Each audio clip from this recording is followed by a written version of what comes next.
आमच्या श्री वाकेश्वर शिक्षण प्रसारक मंडळ पेठ संचलित सोमनाथ विठ्ठल नवले विद्यालय भावडी या शाळेमध्ये आपल्या सर्वांचं स्वागत आहे।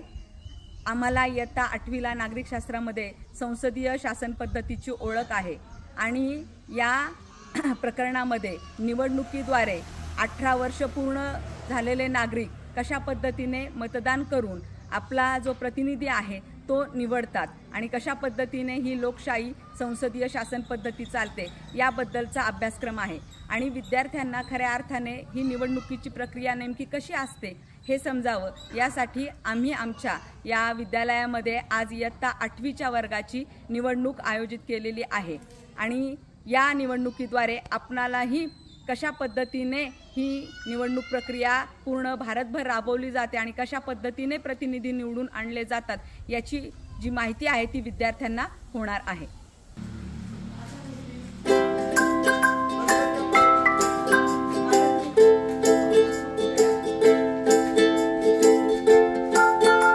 आमचे इयत्ता 8वीचे हे सर्व विद्यार्थी या निवडणुकीसाठी मतदान करणार आहेत। त्यासाठी आम्ही अशा प्रकारची एक मतपत्रिका तयार केलेली आहे आणि यामध्ये विविध पदे आणि त्या पदासाठीचे सर्व उमेदवार आणि त्यांची चिन्हे या मतपत्रिकेमध्ये दाखवलेली आहे।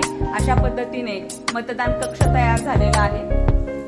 या मतदान कक्षाची जी रचना आहे ती अशा पद्धतीने आहे। इथे आपण पोलिंग ऑफिसर नेमलेले आहेत। तर फर्स्ट पोलिंग ऑफिसर म्हणून दिव्या काळे आणि सुप्रिया नवले या काम पाहणार आहेत। तर ओळख जी आहे विद्यार्थ्यांची ती पटवण्याचं काम जे आहे या दोघींकडे आहे। त्यानंतर पोलिंग ऑफिसर 2 म्हणून जे आहे अंकिता काळे आणि अनुष्का कातळे या दोघी काम पाहणार आहेत। तर त्या विद्यार्थ्यांना जी मतपत्रिका आहे ती मतपत्रिका देण्याचं त्याच्यावर त्यांची स्वाक्षरी घेण्याचं जे काम आहे ते या दोघींकडे आहे।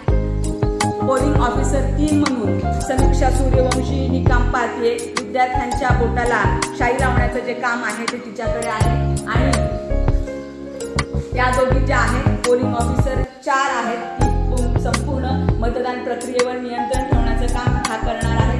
अशा पद्धतीने मतदान कक्ष आणि मतदान पेटी जी आहे ती सुद्धा या निवडणूक प्रक्रियेसाठी तयार केलेली आहे।